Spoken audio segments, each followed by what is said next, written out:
केंद्र शासित प्रदेशों में मंगलवार से मतदाता सूची के विशेष गहन पुनरीक्षण यानी स्पेशल इंटेंसिव रिवीजन SIR की प्रक्रिया शुरू हो गई है। यह अभ्यास चुनाव आयोग द्वारा मतदाता सूची को पूरी तरह से अद्यतन करने और उसे अधिक सटीक बनाने के उद्देश्य से किया जा रहा है।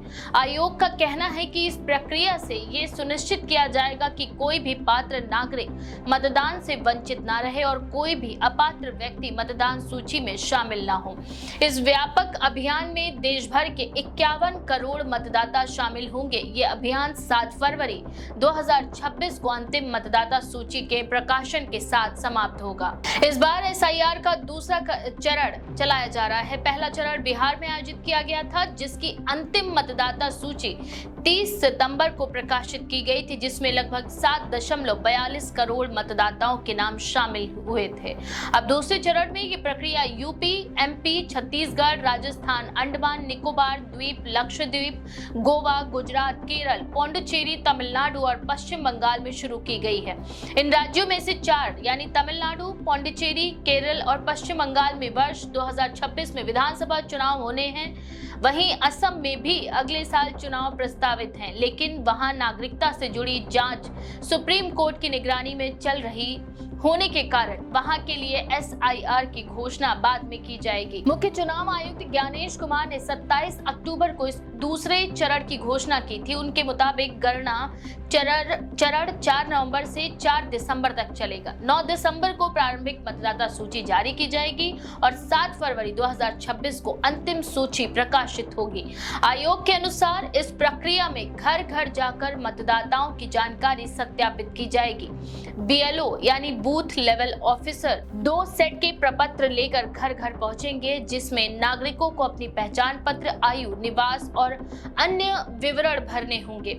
आयोग का उद्देश्य ये भी है कि पुराने रिकॉर्ड की तुलना कर ये देखा जाएगा कि कौन से नाम हटाने योग्य और किन्हें जोड़ा जाना चाहिए। अधिकांश राज्यों में इस तरह का विशेष गहन पुनरीक्षण 2002 से 2004 के बीच हुआ था। आयोग के अनुसार इतने लंबे अंतराल के बाद यह आवश्यक हो गया था कि देश भर की मतदाता सूचियों को नए सिरे से परखा जाए, ताकि जनसंख्या में हुए बदलाव और प्रवास को ध्यान में रखते हुए एक अद्यतन और त्रुटि रहित सूची तैयार की जा सके। आयोग का ये भी कहना है कि इस प्रक्रिया से चुनावी पारदर्शिता और मतदाता पंजीकरण की विश्वसनीयता बढ़ेगी। इस बार SIR को लेकर राजनीतिक हलचल भी तेज है। पश्चिम बंगाल में मुख्यमंत्री ममता बनर्जी ने इस प्रक्रिया के विरोध में सड़क पर उतरने की घोषणा की है। वहीं कोलकाता में वे मंगलवार को एक विशेष मार्च निकालेंगी। उनका आरोप है कि SIR का उद्देश्य बंगाल के मतदाता जनसांख्यिकी को प्रभावित करना है और अल्पसंख्यक समुदायों को डराना है। वहीं दूसरी ओर भाजपा नेता और विपक्ष के नेता शुवेंदु अधिकारी उत्तर 24 परगना में एक रैली निकालेंगे, जिसमें वे SIR के माध्यम से घुसपैठियों को बाहर निकालने की मांग करेंगे। भाजपा सांसद और केंद्रीय जहाज रानी राज्य मंत्री शांतनु ठाकुर ने दावा किया है कि इस बार के SIR से लगभग 1.20 करोड़ अवैध नाम मतदाता सूची से हटेंगे। तमिलनाडु में सत्तारूढ़ द्रमुक ने इस प्रक्रिया के खिलाफ सुप्रीम कोर्ट में याचिका दायर की है। उनका कहना है कि SIR संविधान के अनुच्छेदों का उल्लंघन करता है और इससे राज्य की सामाजिक संरचना प्रभावित हो सकती है। सोमवार को मद्रास हाईकोर्ट में सुनवाई के दौरान चुनाव आयोग ने बताया कि तमिलनाडु में शुरू हो रहे इस अभ्यास के बाद राज्य में पूरी तरह मतदाता सूची तैयार की जाएगी।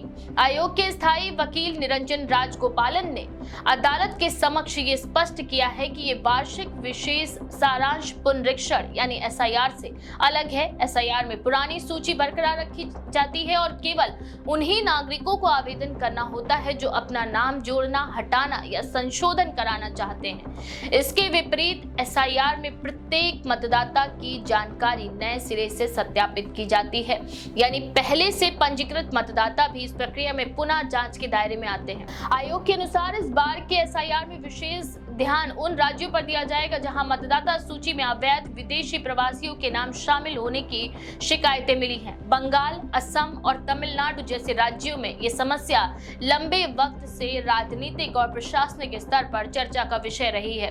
चुनाव आयोग का कहना है कि जिन लोगों की नागरिकता संदिग्ध है, उनके मामलों में स्थानीय दस्तावेजों और निवास संबंधी रिकॉर्ड की गहन जांच की जाएगी। आयोग ने स्पष्ट किया है कि ये प्रक्रिया किसी विशेष समुदाय को निशाना बनाने के लिए नहीं, बल्कि निष्पक्ष चुनावी प्रणाली को सुनिश्चित करने के लिए है। संपूर्ण देश में एसआईआर का ये चरण एक व्यापक संगठनात्मक अभियान के रूप में देखा जा रहा है, जिसमें बूथ स्तर से लेकर राज्य मुख्यालय तक समन्वय स्थापित किया गया है। प्रत्येक जिले में नोडल अधिकारी नियुक्त किए गए हैं जो बीएलओ के कार्यों की निगरानी करेंगे और ये सुनिश्चित करेंगे कि डेटा एंट्री या सत्यापन में कोई गलती ना हो। आयोग ने ये भी कहा है कि तकनीकी माध्यमों से निगरानी बढ़ाई जाएगी ताकि नागरिक अपने मतदाता विवरण ऑनलाइन भी जांच और अपडेट कर सकें। दूसरी तरफ राजनीतिक दलों के लिए ये प्रक्रिया आगामी चुनावों से पहले बेहद अहम मानी जा रही है। तमिलनाडु, केरल, पौंडीचेरी और बंगाल जैसे राज्यों में 2026 में विधानसभा चुनाव प्रस्तावित है, इसीलिए वहां की मतदाता सूची का अद्यतन सीधे राजनीतिक समीकरणों को प्रभावित कर सकता है। भाजपा जहां इस प्रक्रिया को लोकतांत्रिक पारदर्शिता की दिशा में कदम बता रही है, वहीं विपक्षी दल इसे राजनीतिक उद्देश्यों से प्रेरित मान रहे हैं। वोटर लिस्ट का अद्यतन केवल तकनीकी या प्रशासनिक कार्य नहीं, बल्कि ये लोकतंत्र की जड़ से जुड़ा प्रश्न है। इस बार की प्रक्रिया में स्थानीय स्तर पर जनसंपर्क और जागरूकता पर भी विशेष ध्यान दिया जा रहा है। आयोग ने बीएलओ को निर्देश दिए हैं कि वे गांवों, वार्डों और शहरी मोहल्लों में जाकर लोगों को फॉर्म भरने और अपने नाम सत्यापित करने के लिए प्रेरित करें। साथ ही युवाओं और पहली बार वोट डालने वालों के लिए पंजीकरण पर भी जोर दिया गया है। अंततः 7 फरवरी 2026 को प्रकाशित होने वाली अंतिम मतदाता सूची न केवल आगामी विधानसभा चुनावों की नींव रखेगी, बल्कि 2029 के लोकसभा चुनावों के लिए भी दिशा तय करेगी। आयोग को उम्मीद है कि इस बार की प्रक्रिया से मतदाता सूची में त्रुटियों की संख्या काफी कम होगी और ये सुनिश्चित किया जा सकेगा कि भारत का प्रत्येक योग्य नागरिक लोकतंत्र के सबसे बुनियादी अधिकार मतदान से जुड़ा रहे। इस बारे में आपका क्या विचार है? अपनी राय कमेंट सेक्शन में जरूर लिखें। ऐसी और भी खबरों के लिए देखते रहें द पेज 19।